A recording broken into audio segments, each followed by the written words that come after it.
बोलना ताकि ये वचन जो सीखे उसको याद रख सके मेरे पिता परमेश्वर खुदावन। मुझे बोलने वाली जुबान और सुनने वालों को वो मन देना खुदावन, जिस वजह से वो सुनकर मेरे पिता परमेश्वर उनके जीवनों में बहुत आयत की आशीष आ सके, यीशु के नाम से आमीन। Praise the Lord. सभी लोग यहाँ पर हैं? कितने लोग हैं? जोर से बोले मैं हूँ, ऐसे बोलना है। कितने लोग नहीं है? ओह वेरी गुड, बहुत बढ़िया। कितने लोग हैं?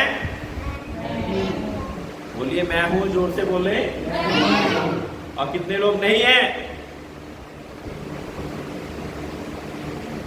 Praise the Lord. तो हमने परमेश्वर के नाम से पिछली बार जैसे सीखा, तुम सत्य को जानोगे और सत्य तुम्हें स्वतंत्र करेगा, है ना। और बहुत सी ऐसी बातों को हमने 5वें अध्याय गलातियों के बीच में से सीखा।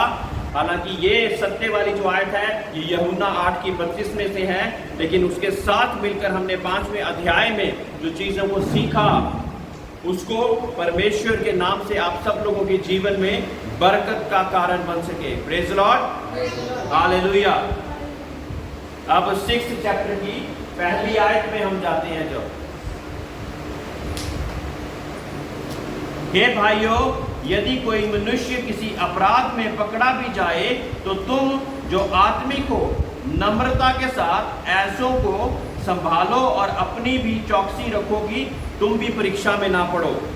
Praise the lord, hallelujah. ये स्वाभाविक है कि इंसान एक दूसरे पर लगातार दोष लगाता रहता। कोई गलती करता तो अपना ना देखकर दूसरे पर दोष लगाना हमें बहुत ही अच्छा लगता कि हम अपना देखें चाहे ना देखें, मुझे कौन सा किसी ने देखा है, लेकिन दूसरों पे दोष लगाने के लिए एकदम से हम तत्पर रहते हैं। अगर कहें कि शराब पीना गलत है तो एकदम से हमारे मन में आएगा जो शराब पीता उस पर दोष लगाएंगे। ये नहीं जान पा रहे कि हम भी खैनी जेब में डाल के रखे हुए हैं। समझ रहे हैं? हाँ? तो परमेश्वर का वचन क्या कहता है कि जो मनुष्य किसी अपराध में पकड़ा भी जाए तो तुम जो आत्मिक हो नम्रता के साथ ऐसों को संभालो। तो नम्रता के साथ संभालना है, दोष नहीं लगाना है। Praise the lord, hallelujah. अगर आप परमेश्वर के जन हैं तो आपके बीच में एक स्वभाव जो कि पवित्र आत्मा का स्वभाव, उसके फलों में एक फल नम्रता है। और उस नम्रता के साथ हमने दूसरे को संभालना है। अगर वो पवित्र आत्मा हमारे जीवन में कार्य नहीं कर रहा होगा तो क्या होगा?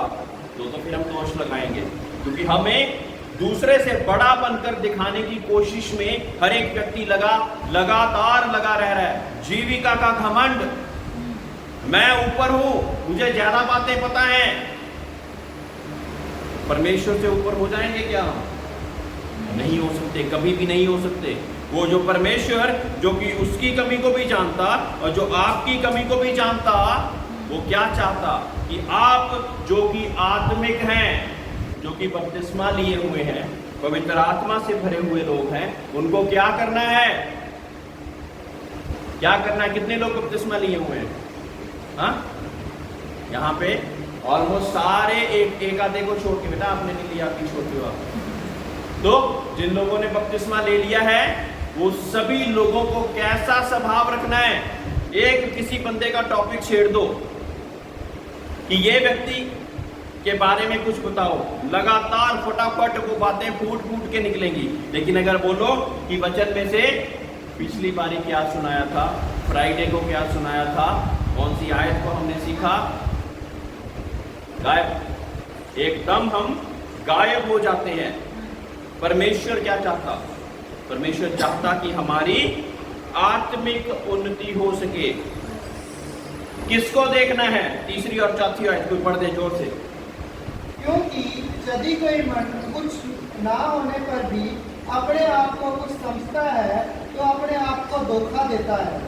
पर हर एक अपने ही काम को जांच ले और तब दूसरों के विषय में नहीं परंतु अपने ही विषय में उसको घमंड करने का अवसर होगा।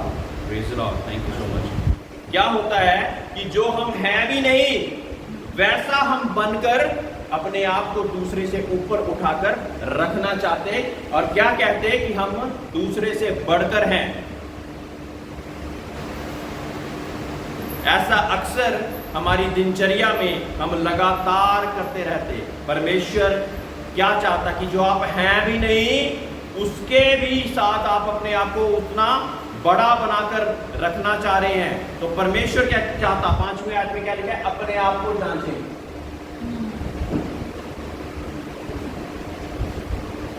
किसको जांचना है?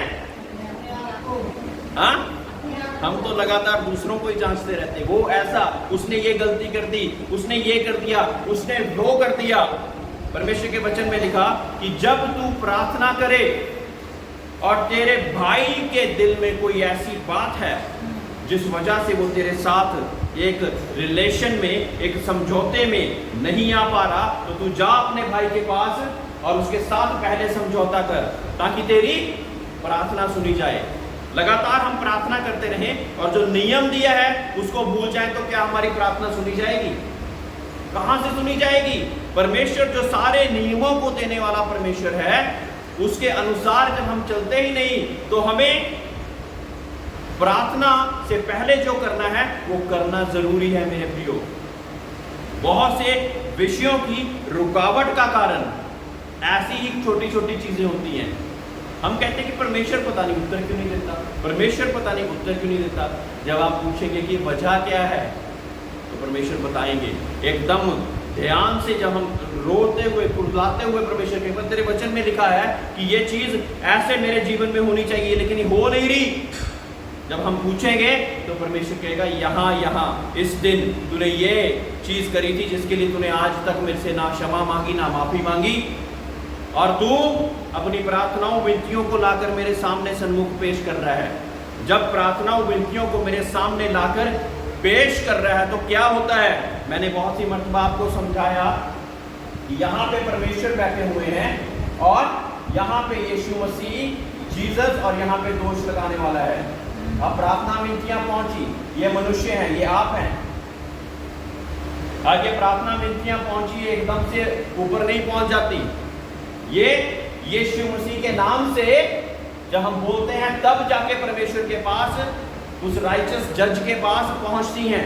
लेकिन जब वो उत्तर देने की बारी आती है तो ये दोष लगाने वाला लगातार बोलता, परमेश्वर इसने ये किया था, इसने वो किया था, क्या तू भूल गया?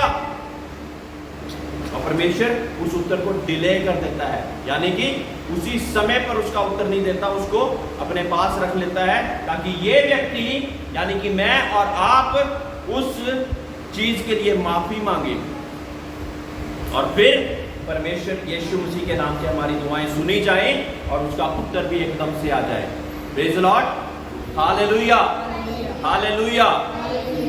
अपने आप को जांचना, पहली बात हमने सीखी नम्रता, दूसरी बात हमने सीखी कि किसी और को नहीं जांचना, अपने आप को जांचना है।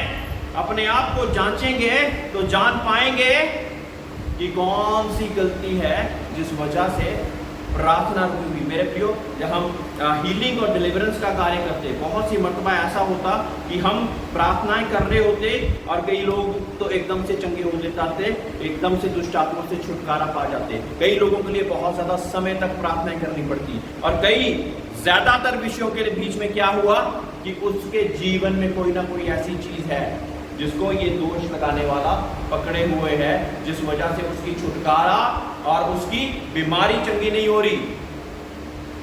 Praise the lord, hallelujah. ये बहुत ही भेद की बात है। जिस दिन हम सीख जाएंगे इसको, उस दिन हम स्वतंत्र हो जाएंगे। हम सत्य को जानेंगे और सत्य हमें स्वतंत्र करेगा।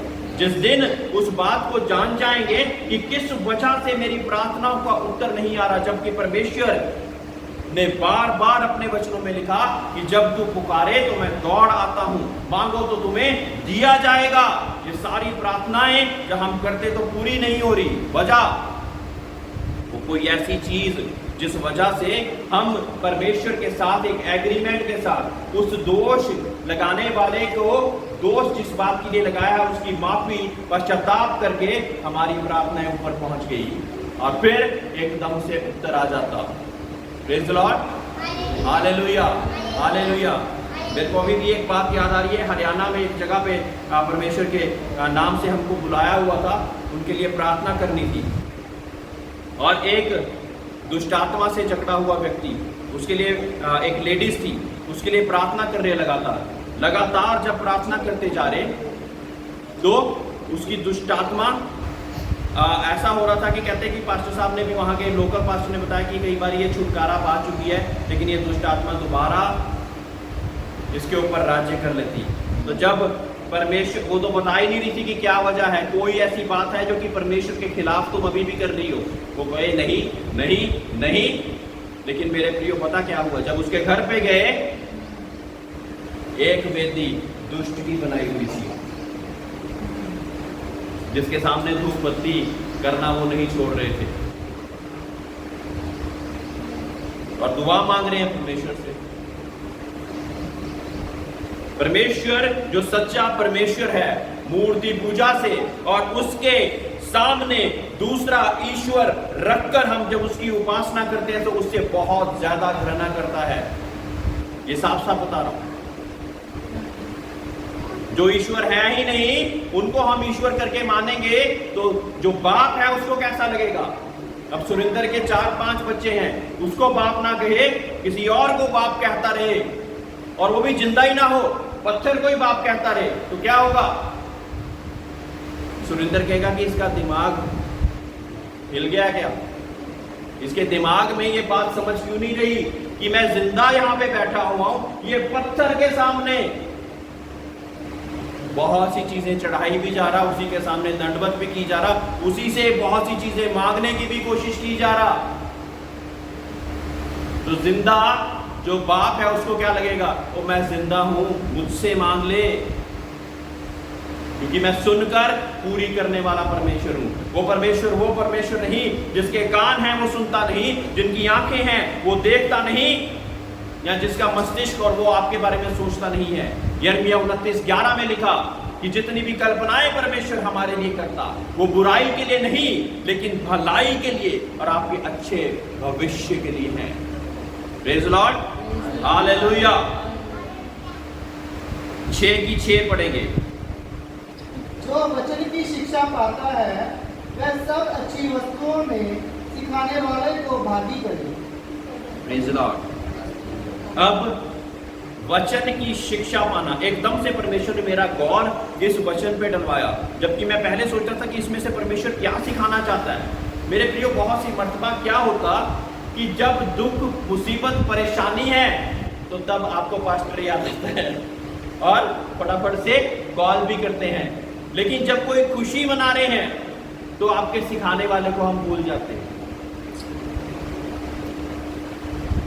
तो खुशी में, गम में हम एक साथ मिलकर, जरूरी है कि हम उन चीजों में शामिल होते रहे। जो वचन की शिक्षा पाता है वह सब अच्छी वस्तुओं में सिखाने वाले को भागी करे। तो सिखाने वाले को भागी करना हमारा बहुत ज्यादा जरूरी है ना। तो क्या होगा, आपकी आशीष को देखकर वो खुश ही होगा और आपके ऊपर और दुआएं, प्रार्थनाएं रखेगा ताकि वो आशीष आपकी बनी रहे। Praise the Lord. कुछ और तो नहीं कर देगा, हो सकता है आपके घर में चाय पानी पी जाए, है ना, वो भी बहुत बड़ी बात नहीं है ना। इतना कोई भी ऐसा व्यक्ति नहीं है कि जो परमेश्वर के दास दासियों के लिए इतना भी ना कर सके, है ना। तो जब परमेश्वर के वचन में लिखा है कि हमने भागी रखना है, ना ही सिर्फ दुख, तकलीफ, मुसीबत में, हालांकि जो दास हैं वो इस बात की ज़्यादा परवाह नहीं करते। जब आप दुख में, परेशानी में कॉल करेंगे तो वो उठाएंगे और आपकी दुआओं का परमेश्वर के साथ, आपके साथ दुआएं ज़रूर करेंगे, चाहे उनको पता भी हो कि आपके जीवन में कोई खुशी आई थी और उसमें आपने उनको शामिल नहीं किया, तब भी वो करेंगे, क्योंकि उनकी ड्यूटी है। ऐसे ही परमेश्वर ने उनको बनाया, लेकिन आपकी ड्यूटी क्या है वो हमको जानना। Praise the lord, hallelujah. और ऐसे ही हम 6:7 में जैसे पढ़ते हैं, धोखा ना खाओ, परमेश्वर ठट्ठों में नहीं उड़ाया जाता, क्योंकि मनुष्य जो कुछ बोता है वही काटेगा। हाँ जी, आगे भी। क्योंकि जो अपने शरीर के लिए बोता है वह शरीर के द्वारा विनाश की कटनी काटेगा, और जो आत्मा के लिए बोता है वह आत्मा के द्वारा अनंत जीवन की कटनी काटेगा। बहुत बढ़िया, बहुत बढ़िया। तो परमेश्वर क्या कह रहे हैं कि धोखा ना खाओ, परमेश्वर ठट्ठों में नहीं उड़ाया जाता, क्योंकि जो मनुष्य जो बोता है वो ही काटता है। Praise the Lord. जो बोता है वो ही काटता है। हमने फसल उगाई, क्या कहते हैं, आटे वाली, क्या कहते हैं उसको, कनक की, तो उसमें चावल लगेंगे क्या? हाँ, तो बबूल का पेड़ लगाया तो वहां से आम कहां से आ जाए? Praise the Lord, praise the Lord. हालांकि मैं बहुत सी चीजें देने के बारे में बहुत कम ही मैंने बोला है, लेकिन परमेश्वर बार बार मुझे उत्साहित करता है कि इसके बारे में बोलना चाहिए, क्योंकि इसमें तुम्हारी आशीष से भी ज्यादा जो सुनने वाले हैं उनकी आशीष छुपी हुई है।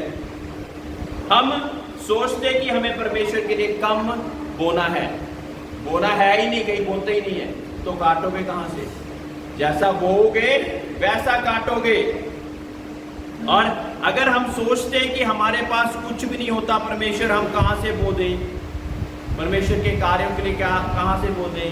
हम जब चंदे की थैली आए तो उसमें हम कुछ भी नहीं डाल सकते, हमारी कमाई नहीं हुई। तो मेरे प्रिय परमेश्वर ने एक उदाहरण दिया, वो है विधवा की दमड़ी। बहुत से लोग बड़ी बड़ी धन के बीच में से निकाल के दे रहे थे, और एक विधवा आई और उसने 2 दमड़ी परमेश्वर के खत्ते में डाल दी।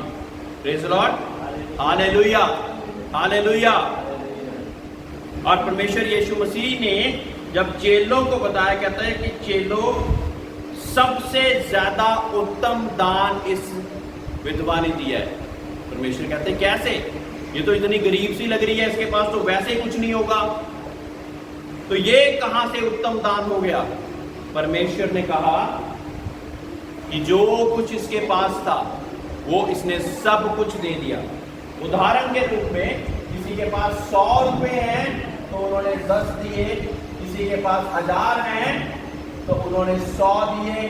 10% के हिसाब से गिन रहा हूं। लेकिन विधवा के पास 2 दमड़ी ही थी और उसने 2 ही दे दी, तो कितने परसेंट हो गया? 100%। इन लोगों ने तो 10% देने की कोशिश करी, परमेश्वर के वचन के अनुसार कि हमें दशमांश निकालना चाहिए। उन्होंने निकाला, बड़ी खुशी से निकाला, लेकिन विधवा ने क्या किया? जो कुछ उसके पास था वो सब कुछ दे दिया। तो उसकी वजह से उसकी प्रतिशत 100% हो गई। जैसा हम बोएंगे वैसा ही काटेंगे। अब परमेश्वर के राज्य में वो सब लोगों से उत्तम हो गई। Praise the Lord. वो बाकी लोगों से उत्तम हो गई। अब इसी जगह पे परमेश्वर क्या बताना चाह रहे हैं कि अगर हम शारीरिक बातों में बोएंगे, जैसे कि 9वीं और 10वीं आयत में हमारे को बताया गया है, 7वीं और 8वीं आयत में, कि जैसा अगर हम शारीरिक अवस्था में शरीर की बातों को ही बोते हैं तो क्या होता है? तो शरीर ही उन्नति पाता है। लेकिन जब हम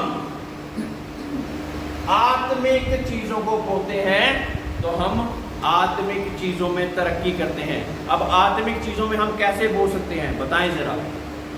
अगर मैं कहूं कि आपने आत्मिक कामों के लिए कुछ बोना है तो क्या करोगे आप? हाँ?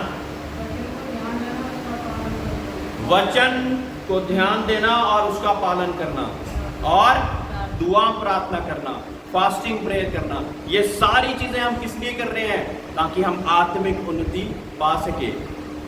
अब जब हम शरीर को पानी डालते रहेंगे तो कौन बलवान होगा? शरीर बलवान होगा। हाँ? और जब आत्मा के विषय में हम कार्य करेंगे तो आत्मा बलवान होगी। होना क्या चाहिए?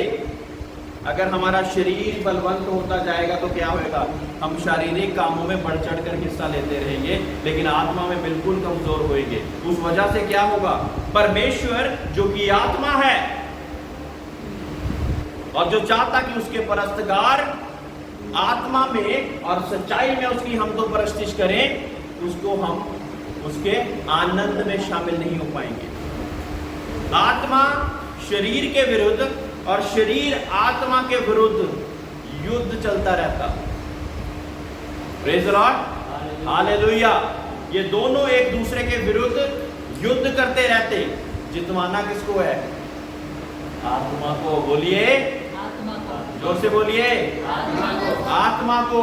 क्योंकि परमेश्वर तो आत्मा है और वो चाहता कि उसके परस्तगार आत्मा में और सच्चाई में उसकी हम तो परस्तिश करें। और जब हमने आत्मा में बोना है तो कैसे बोना है, दुआओं प्रार्थनाओं के साथ। यही नहीं सिर्फ संडे की संडे, आप संडे को आगे, फ्राइडे को आगे, बाकी दिन क्या करते हो?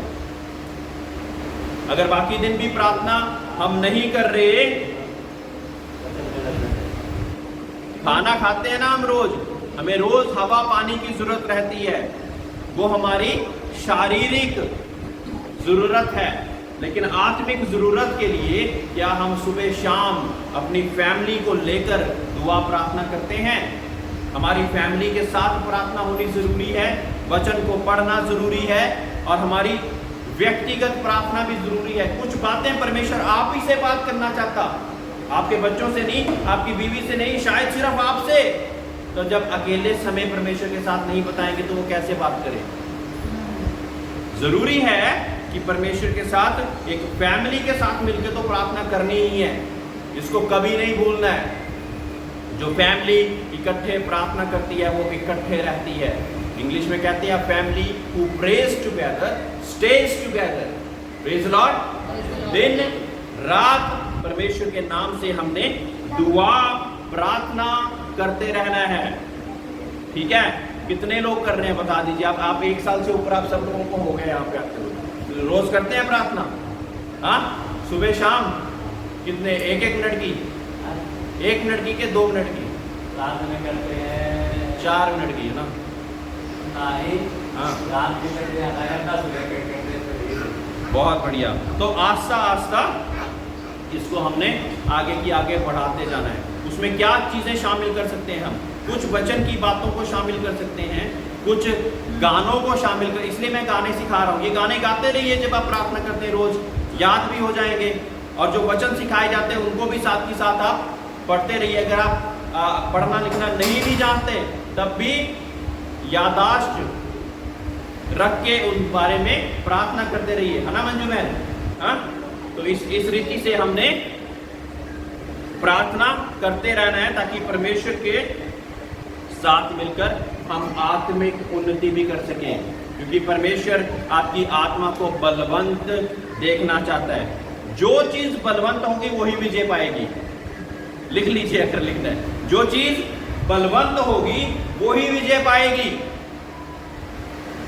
शरीर बलवंत होगा तो वो आत्मा को कहेगा तू बैठे रहे, तेरा दुआ प्रार्थना का दिल कर रहा है, सुबह उठने का दिल कर रहा है, बैठे रहे, मैं तो सोऊंगा, खाऊंगा, पीऊंगा, ऐश करूंगा। लेकिन जब आत्मा बलवान होगी तो आत्मा क्या करेगी? शरीर तो चुप रहे, मेरे को परमेश्वर के साथ कनेक्ट करना है, मुझे परमेश्वर के साथ जुड़ना है और मेरे बीच में तू बाधा बन के नहीं आ सकता, तो मुझे प्रार्थना करनी ही करनी है, वचन पढ़ना ही पढ़ना है, अपने परिवार को लेकर दुआ प्रार्थना करनी ही करनी है। और फिर आप और आपका परिवार, घराना उद्धार पाएगा। पिछली बार का वचन क्या था?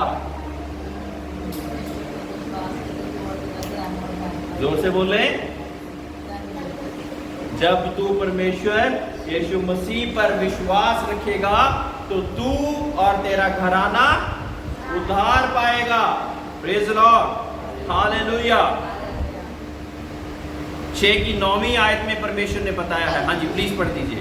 हम भले काम करने में साथ ना छोड़ें, क्योंकि यदि हम ढीले ना हो तो ठीक समय पर कटनी काटेंगे।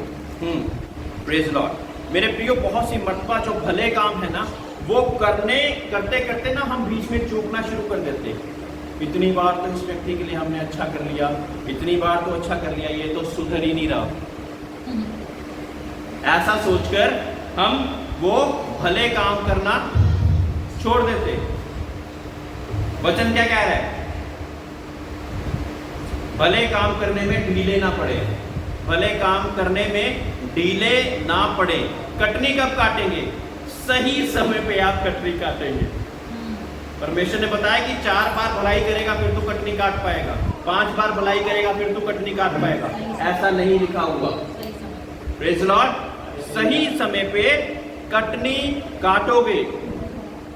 बहुत सी मर्तबा हम किसी व्यक्ति के लिए मेरे प्रियो प्रार्थना करते हैं और आप मानोगे नहीं, वो व्यक्ति सुधर ही नहीं रहा। 1 बार ही कर रहे हैं, 2 बार ही कर रहे हैं, 10 बार ही कर रहे हैं और वो व्यक्ति सुधर ही नहीं रहा। तो क्या हम प्रार्थना करनी बंद कर दें? हाँ, करते रहना है ना, ताकि सही समय पर हम कटनी काट सकें। मेरे प्रियो, आप सोचो कि परमेश्वर भी हमारे साथ इसी रीति से बहुत ही धीरज के साथ लगा रहता।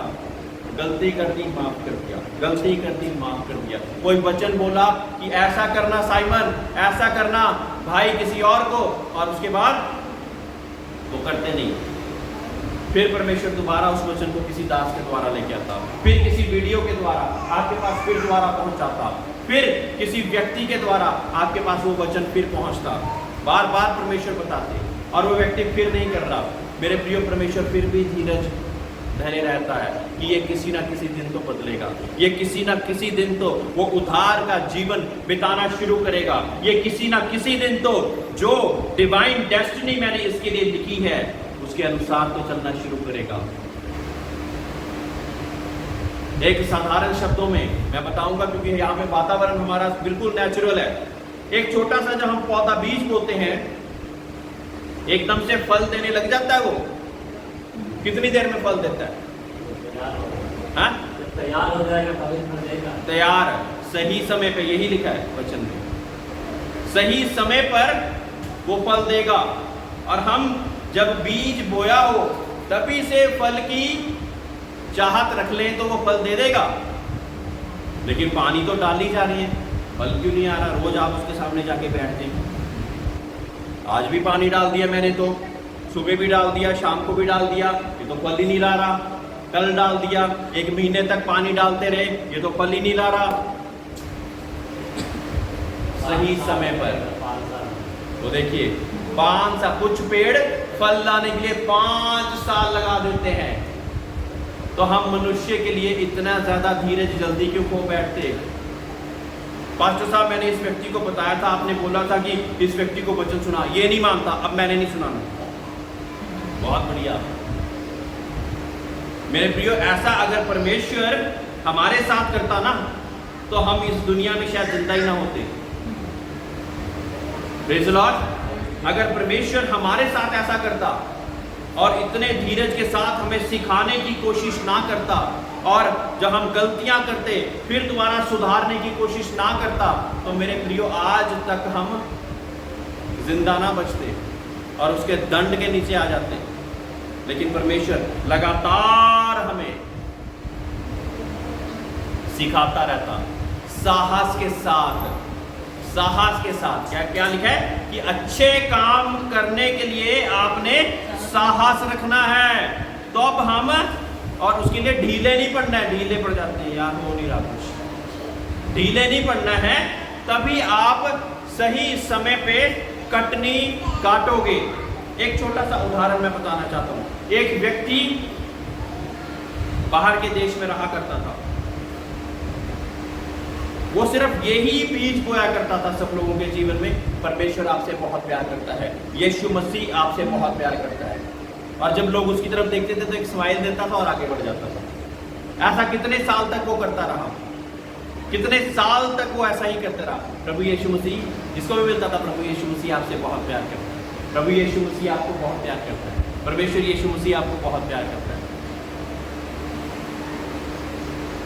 और एक दिन एक व्यक्ति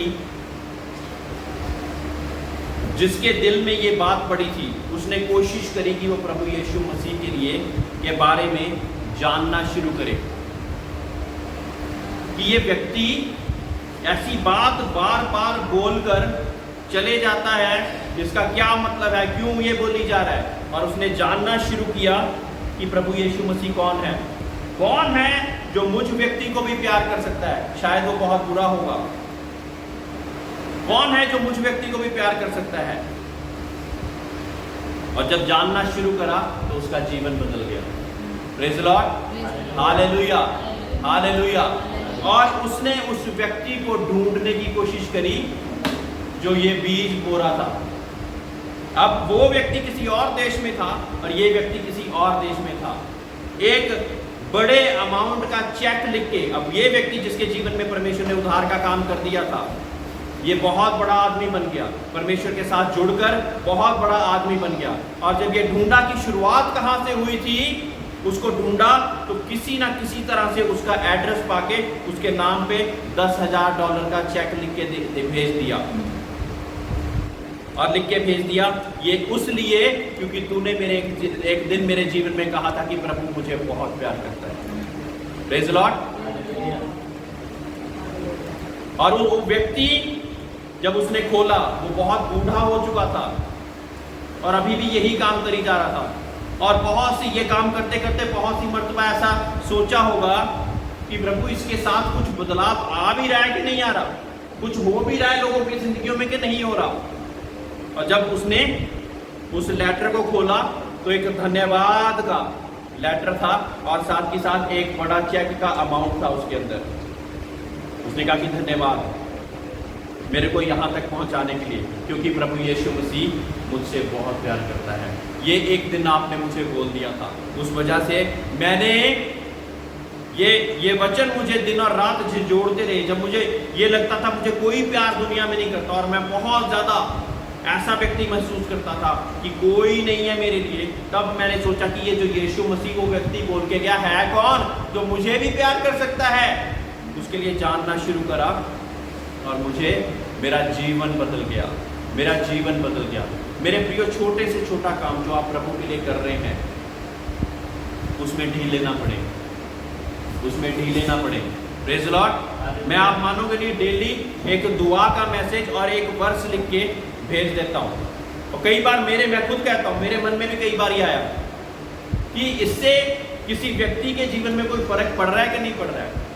और जिस दिन मैं उसको रोकता हूँ ना, पता नहीं कहाँ से मैसेज, कहाँ से कॉल आ जाती, आज आपका वचन, आपकी दुआ आई क्यों नहीं। और तब मुझे फिर दोबारा साहस मिलता कि कोई ना कोई तो इसके द्वारा आशीषित हो रहा है।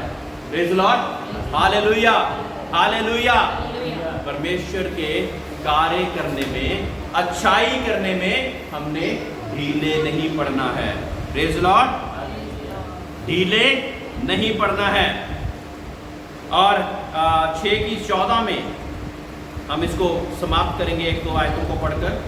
पर ऐसा ना हो कि मैं अन्य किसी बात का घमंड करूं, केवल हमारे प्रभु यीशु मसीह के क्रूस का, जिसके द्वारा संसार मेरी दृष्टि में और मैं संसार की दृष्टि में क्रूस पर चढ़ाया गया हूँ। Praise the Lord. अब अंत में इसको खत्म करते हुए मैं यही आपको बताना चाहूंगा कि घमंड किस पे करना है। जब हम अच्छे काम करें, जहां परमेश्वर के नाम से अपने शरीरों को परमेश्वर के रूप में बदलते जाएं और ये सारी चीजें जब हमारे बीच में आती जाएं, तो उसके बाद घमंड किस चीज का करना है? हाँ, प्रभु यीशु मसीह की क्रूस का, किसी और बात का नहीं। क्योंकि उसी के कारण तो हम बदले, उसी के कारण तो हमारा सच्चा प्रायश्चित हुआ, उसी के कारण तो हम परमेश्वर के सिंहासन के सामने खड़े होने के योग्य अनुग्रह के द्वारा हुए, नहीं तो व्यवस्था के द्वारा। मैंने बार बार आपको बहुत सी मर्तबा बताया कि पुराने नियम के अनुसार अगर एक भी चीज में हम चूक जाते थे तो तब भी हम गुनहगार ही ठहरते थे। लेकिन प्रभु यीशु मसीह पर विश्वास करने से, अनुग्रह के द्वारा हमारा उद्धार हुआ, उसी वजह से हमारी दुआएं परमेश्वर तक पहुंचती। Praise the lord, hallelujah, hallelujah. इसलिए शरीर से, दोबारा मैं बताना चाहूंगा और फिर अंत करूंगा इसको, जब आप शरीर पर काम करना कम कर कर आत्मा पे ध्यान लगाते जाएं और उसके बाद अच्छे काम भी करने लग जाएं और एक दूसरे को सहना भी सीख जाएं, तो तब घमंड अपने आप पे नहीं करना। Praise Lord. तब भी हमने घमंड अपने आप पे नहीं करना है। सोचिए, परमेश्वर यीशु मसीह जो कि सब कुछ होते हुए भी उसने अपने आप को बिल्कुल नीचा कर लिया, अपने चेलों तक के पांव तक धो दिए, ताकि उसके इस कार्य से वो सभी लोग एक हलीमी के जीवन में, एक नम्रता के जीवन में अपने आप को जांचते हुए घमंड ना कर कर उसी के अनुसार चलते हुए नजर आए। Praise the lord. Hallelujah, hallelujah. आइए सभी लोग खड़े हो जाएंगे।